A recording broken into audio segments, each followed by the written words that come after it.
I'm going to give you 3 examples of grapists on this show and how the show does nothing to really deal with their graping. Hi, it's Christmas Day, and I'm going to talk about this show called Pluribus, however you pronounce it, because I just finished the season finale, and the show is driving me absolutely nuts. I'm going to be butchering a lot of names. I'm going to be doing some spoilers, so if you don't want to watch any further, then don't watch any further. Initially, I want to say that I liked the concept of the show. The first couple episodes, I was like intrigued. I was down with it. But as the show progressed, I just don't think it lands. Throwing things up at the wall, seeing what sticks, try to get you maybe like focused on some character development, but ultimately it just doesn't land. But my biggest gripe, and I have to be careful with the words that I use, I basically see most of all the major characters being grapists. More than a few characters are doing this. Like the lead main character, she's doing this. I think this is sort of an unintentional gaffe, and I don't see any of the major publications that are out there in media even trying to attempt to talk about this, and I don't even see big reviewers even attempting to want to talk about this. So it kind of seems like the industry is the hive.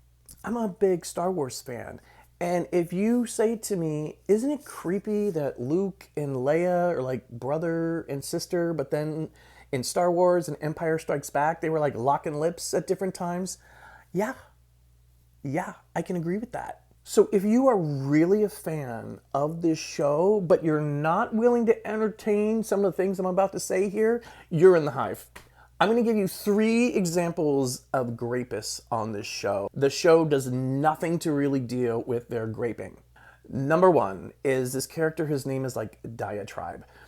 Before I go even further with Diatribe or Diabetes, whatever his name is, if you aren't completely familiar with the show, the concept is it's kind of like a zombie apocalypse in a way where all of humanity on the planet has been infected with this alien thing. I really don't want to get into all the details about it, but that's the sort of concept. And then there's like 11 or 13 people who haven't been infected.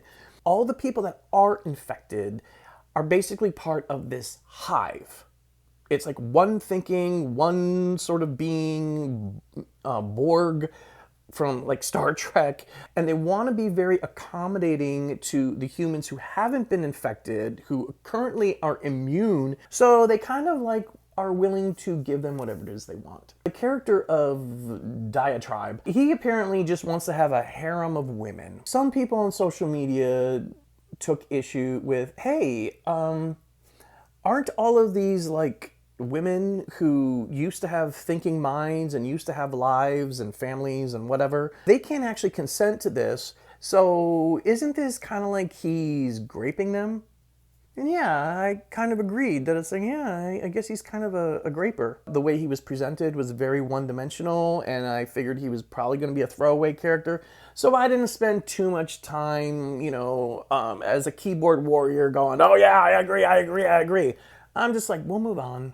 The second group of people that are grapists are the other human characters that have spouses, and their spouse is now like a zombie. So their spouse really can't consent to anything, but they are family members, and they would probably maybe say yes to a little nookie at some point, and they really don't focus on any type of nookie with them, so we can sort of like move past that and not think about it. But then we get to our lead heroine, which is Carol. Carol is all about having her own autonomy, and she's all about, I didn't consent to this. I need to have consent, yada, yada, yada. She's all about consent and autonomy, all right? But then they send her this character, Zukia, I don't know how to pronounce her name. They send this woman to her who we really don't know anything about her backstory. Carol really spends less time trying to figure out a lot of these problems than I do with tech support on any given day, but because we get moments of her very, very frenzied, we as the audience sort of assume that Carol is working really, really hard on saving humanity. But is she? Because basically about 40 days into her being isolated, she starts wanting to have closer human interactions. And to make a long story short, whether she's gaslighting herself or Zusia is gaslighting her, somehow she's come to the determination that she can start having relations with Susia. Essentially, the real Susia can't consent to any of this, but I guess we're going to just look past it. Carol essentially is SAing her. I spent 3 months of my life last year recuperating from back surgery, and my mother was staying in the same room with me because that's how we live in New York. If someone's going to stay with you for a while, they're going to be in your frickin' room.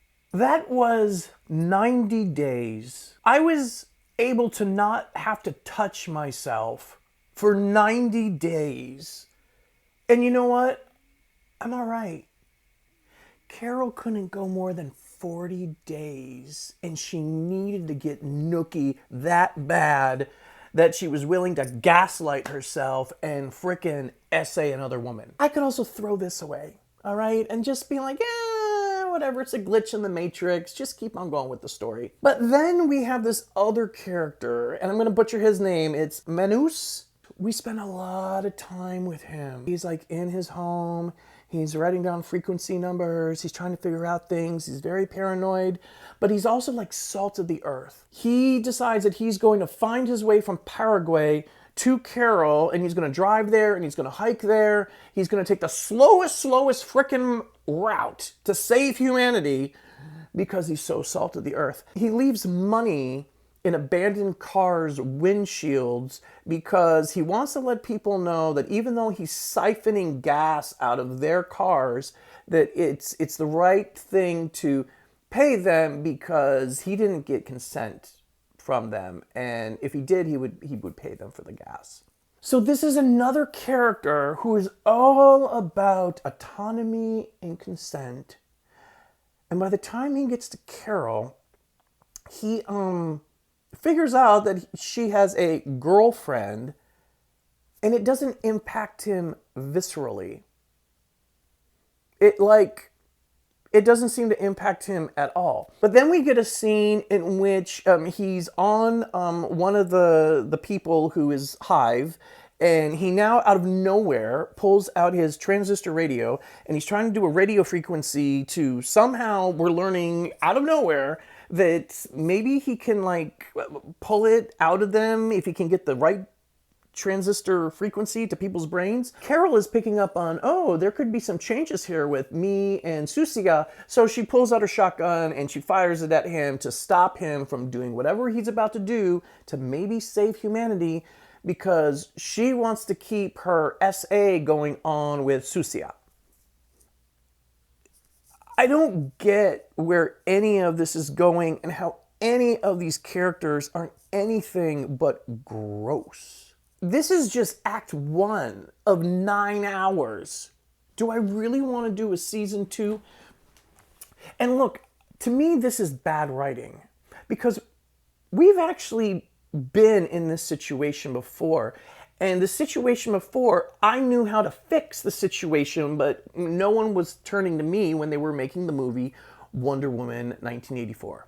Now, if you go online and you type in Wonder Woman 1984 S.A. Grapist, you can see all this commentary about the character of Wonder Woman. She finds a relic. The relic is like a genie type thing in a way, and she's able to conjure the dead life of Steve Trevor back into her life, and it zips into some other human dude.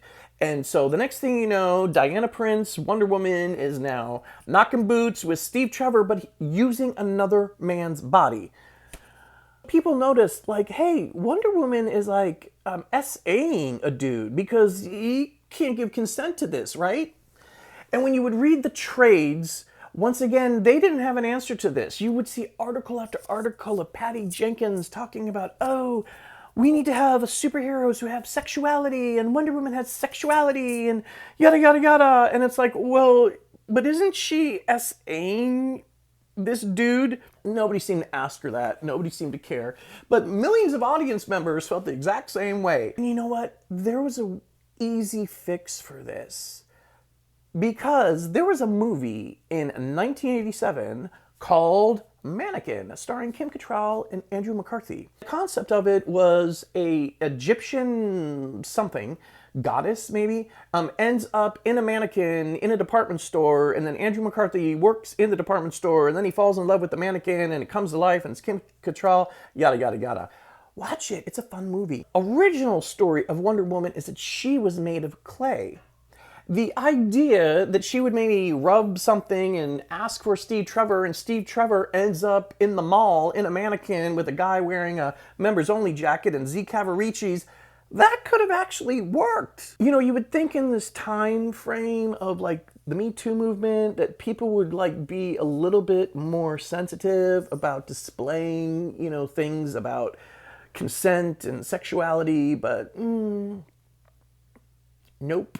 And so to me, if you get millions and millions and millions and millions of dollars to create a show, like, have a focus group to maybe iron some of this stuff out. And I don't think they did iron it out, and I don't think they thought about any of this, because I just think they're not really thinking. Currently, with the Pluribus fans, you cannot crack them. They are so into this show.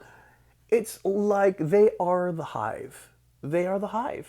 And then when you see the industry people talking about the show, it is the greatest thing ever. It is brilliant. It is brilliant. It's really bringing out philosophical conversations that we should all be having.